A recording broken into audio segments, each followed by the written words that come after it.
criar uma cultura de produção de conteúdo dentro dos escritórios?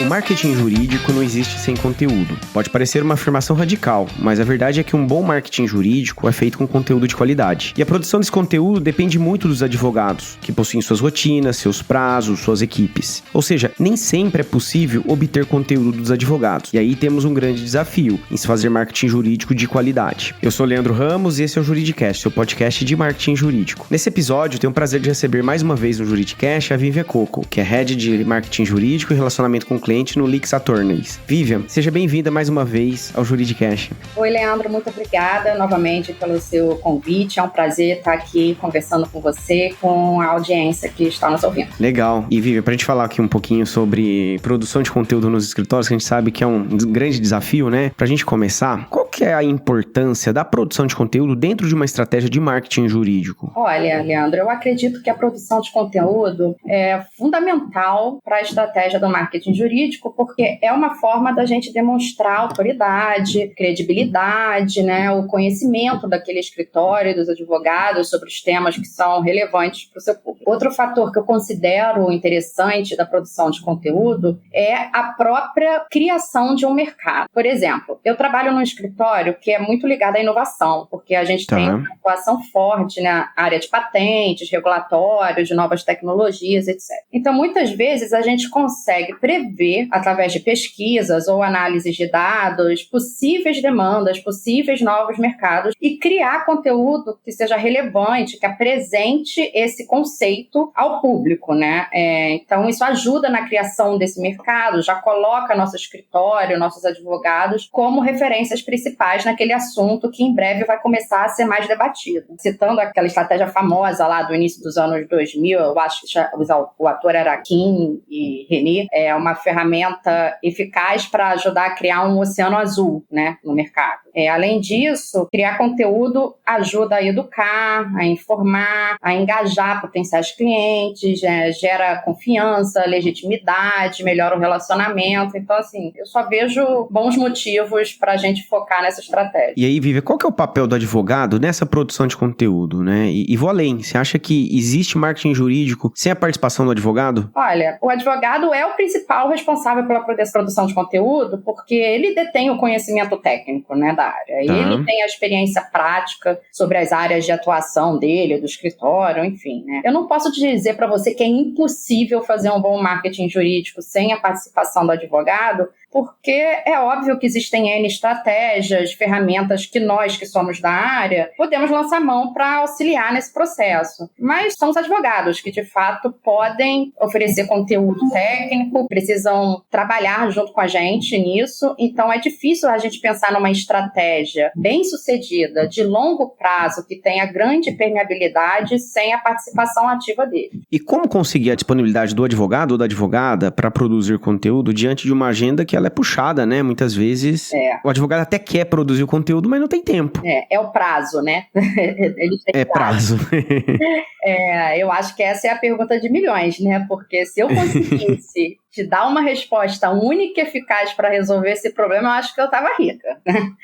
Mas assim, eu costumo brincar que a gente pode apelar para duas grandes características desse tipo de profissional, né? Que são a razão, já que eles costumam ser extremamente racionais, estratégicos para conduzir o trabalho deles com os clientes, etc. Ou o ego, né? No campo da razão, a gente pode conseguir a disponibilidade deles tentando principalmente conscientizá-los da importância, né, de produzir conteúdo para crescimento, para a reputação deles próprios, né? Não só do escritório. Por exemplo, eu implementei recentemente alguns relatórios lá no escritório que são enviados direto aos advogados que criam os conteúdos. Por exemplo, um advogado, um sócio, criou um client alert, fez um artigo ou qualquer coisa do tipo.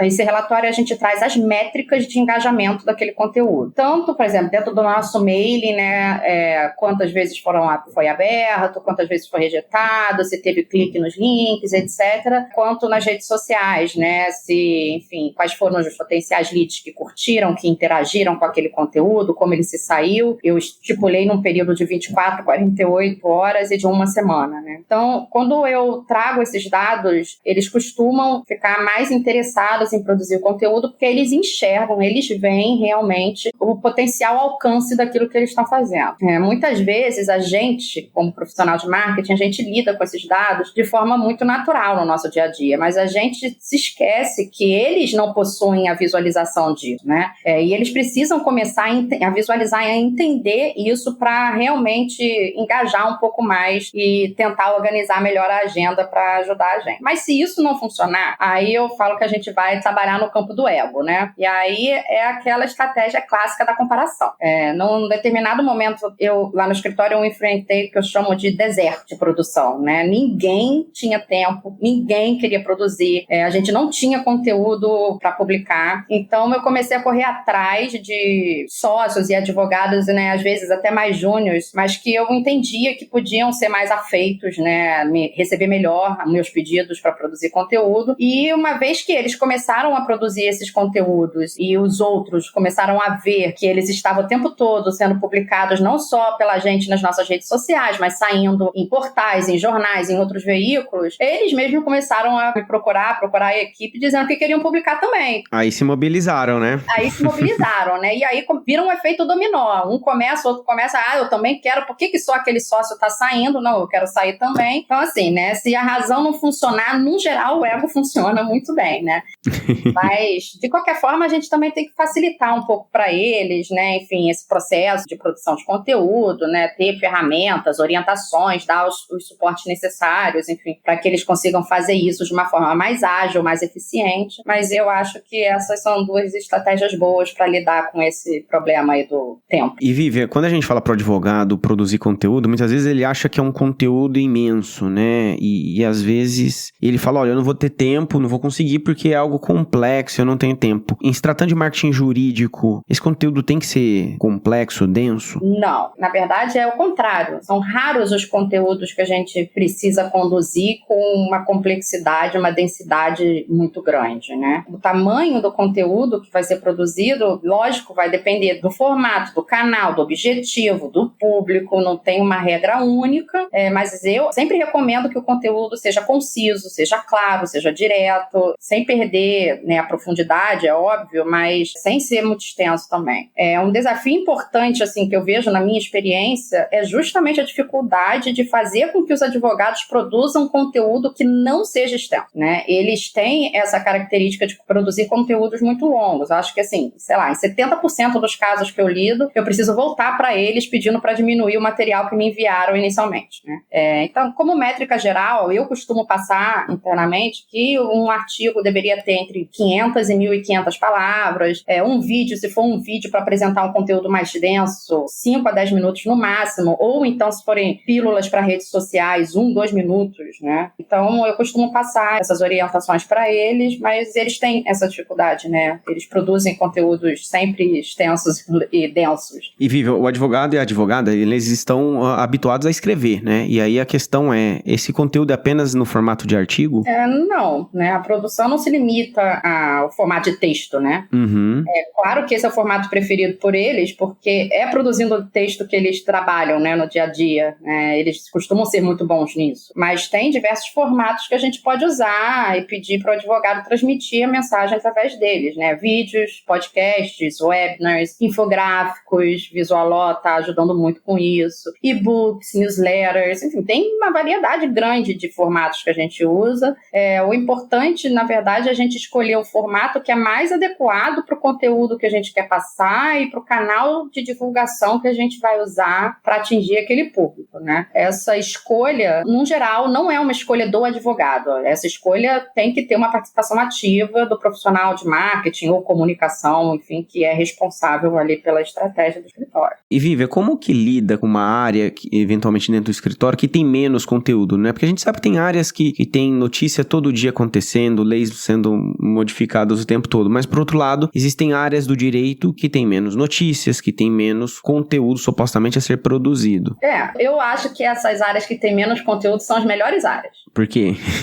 Assim, né? Como eu falei antes, a gente criar conteúdo para áreas inovadoras que não foram muito exploradas ajuda a gente a gerar lá o nosso oceano azul, né? O nosso mercado mais aberto a ser desbravado, nos posiciona como referência naquilo, né?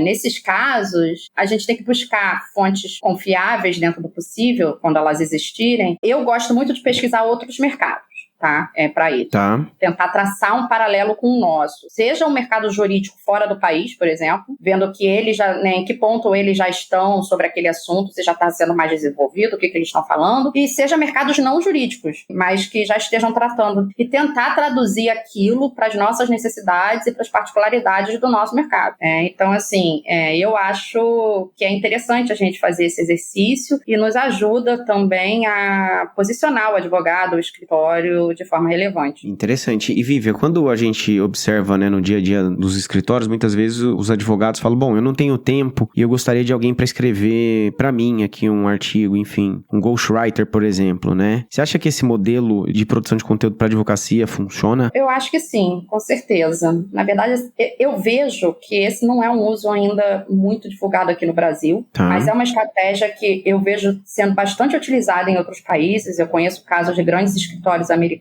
que possuem profissionais que são produtores de conteúdo interno e são contratados só para fazer isso. Muitas das vezes são até profissionais mesmo formados em direito ou, né, profissionais que não são formados em direito, mas que têm uma extensa experiência na área. Mas nesse caso, o importante é a interação desse profissional com o advogado, que de fato vai ser, né, o nome daquele conteúdo. Então, assim, tem que ter uma conversa prévia para pautar o tema, para direcionar o que o advogado quer propor naquele texto, para entender onde vai ser publicado e para qual público-alvo. Então, também tem que ter uma interação com a pessoa, né, de marketing, de comunicação que é responsável por isso. É claro, é imprescindível que tenha uma criteriosa revisão do advogado, né? Ele é realmente quem vai dar o tom correto, quem vai trazer argumentos, soluções jurídicas mais complexas para aquele conteúdo, né? Assim, vale lembrar que um ghostwriter, ele não vai criar um conteúdo 100% redondo, fechado. Ele vai adiantar o processo para o advogado. Perfeito. Né, já trazendo uma forma, botando ali, né, com início, meio e fim, dentro do tamanho correto para aquela publicação, seguindo as normas daquele veículo, enfim, etc. Né? É uma grande ajuda, mas é só uma ajuda, né? Não vai, de fato, produzir o conteúdo como um todo. Ou seja, esperar que o ghostwriter vai fazer todo o trabalho, que é o que eu vejo muitas vezes, uma expectativa, a chance de frustração é grande, né, Vivian? A chance de frustração é grande, bem grande. Tá. Não tem como. E eu acho que existe até uma questão ética envolvida aí, né? Você assinar e publicar uma coisa que você não tem uma participação ativa na produção daquilo, que você não se responsabiliza pelo conteúdo que está ali, eu acho complicado, né? Então, você pode sim ter uma ajuda, mas tem que ter a participação ativa do advogado, não tem jeito. Viva, a gente estava falando aqui, né, que os advogados tendem a produzir conteúdos mais extensos. E aí, nesse contexto, como orientar e até convencer a equipe de advogados a produzir conteúdos mais acessíveis e menos técnico?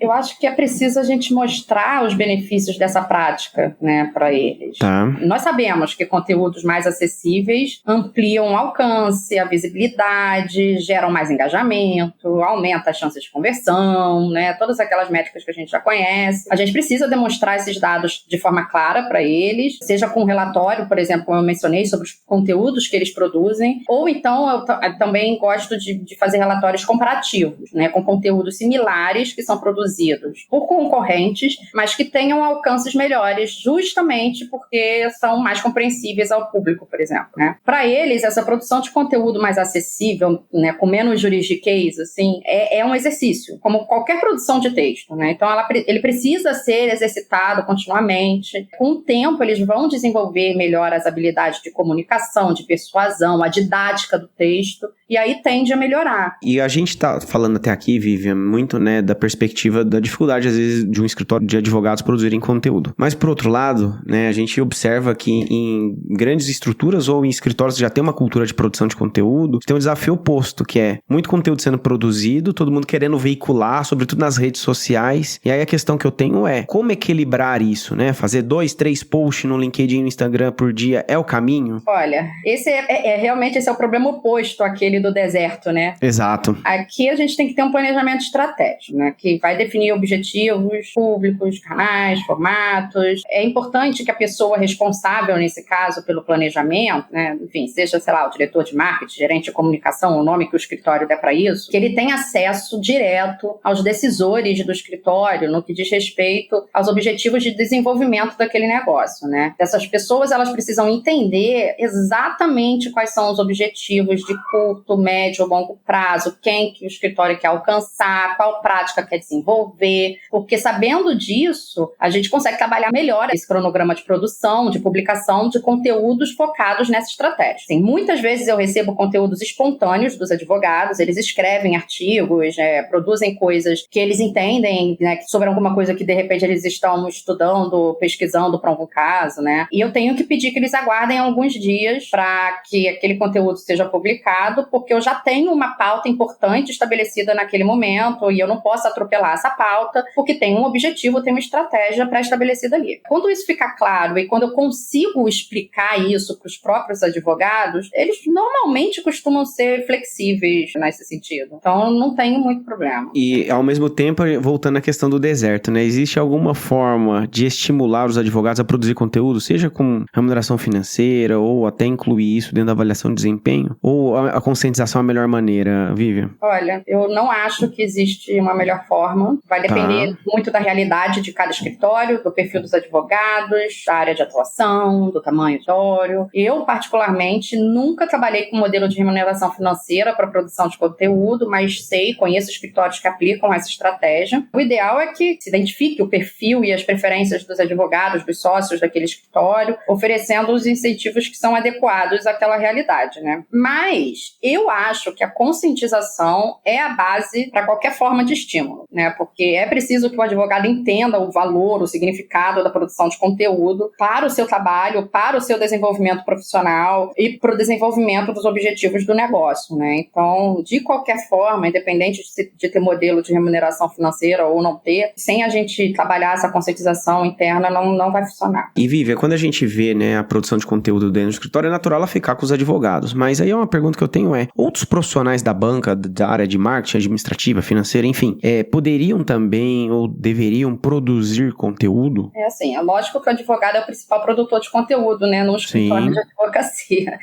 Mas ele não é o único, né? Outros profissionais também podem, acho que devem produzir conteúdo, desde que, né, obviamente tenham conhecimento, competência para tal, né? Por exemplo, eu tenho muito conteúdo no meu escritório que não é produzido por advogados, porque a gente tem um grupo grande de profissionais especializados em patentes de diversas áreas que a gente atua, né? Engenheiros de telecom, farma, pessoal de life sciences. Então, são materiais excelentes. Legal. Que costumam performar muito bem para o nosso público e não são escritos por advogados, né?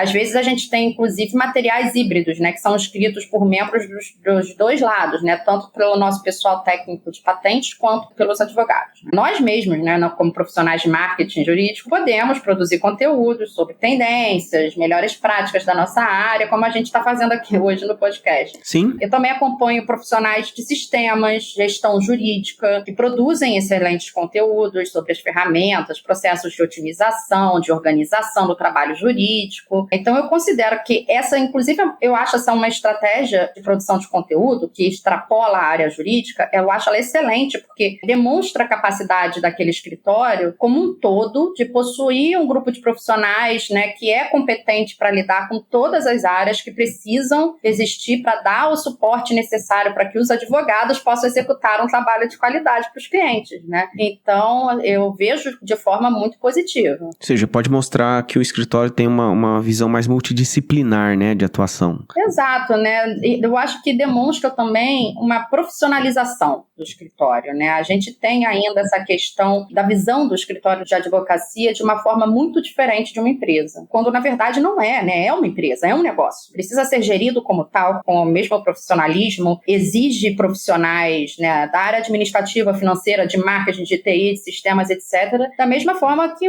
outros negócios exigem, né? Então, Então, ajuda a mudar esse conceito e a transmitir essa ideia de profissionalização do escritório como um negócio realmente sendo bem gerido, tendo governança, enfim, tudo que é necessário para um negócio bem sucedido acontecer. Bacana, Vivi, nosso papo tá muito bom, mas a gente tá caminhando pro final e pra gente fechar aqui, como que você vê que a produção de conteúdo pode se tornar uma importante ferramenta de geração de negócio para um escritório? Olha, assim, acho que existem algumas coisas que são essenciais nesse processo, né, de conversão de conteúdo para negócio. A gente já tratou delas, né, ao longo da nossa conversa hoje, mas em resumo, assim, definir bem o seu público-alvo, ou seja, quem são os seus potenciais clientes, quem o escritório quer atrair, quer atender, definir qual é a proposta de valor do conteúdo, qual o benefício, qual a solução que aquele conteúdo vai oferecer para esse público, quais os canais de divulgação desse conteúdo, onde, como esse conteúdo vai ser publicado, distribuído para alcançar esse público. Você vê que é sempre muito pautado na definição do seu público. Se você não sabe para quem você vai falar, nem adianta começar, né? Definir também os indicadores de desempenho do conteúdo. É importante você ter métricas, né, para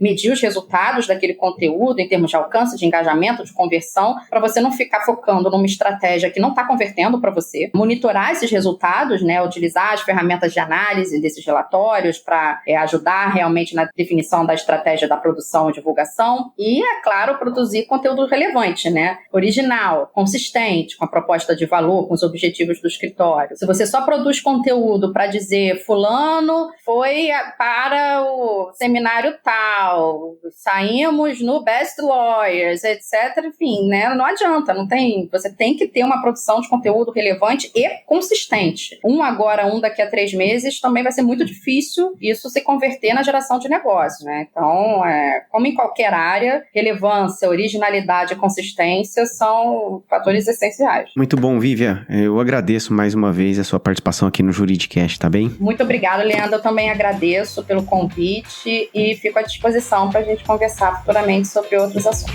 Obrigado.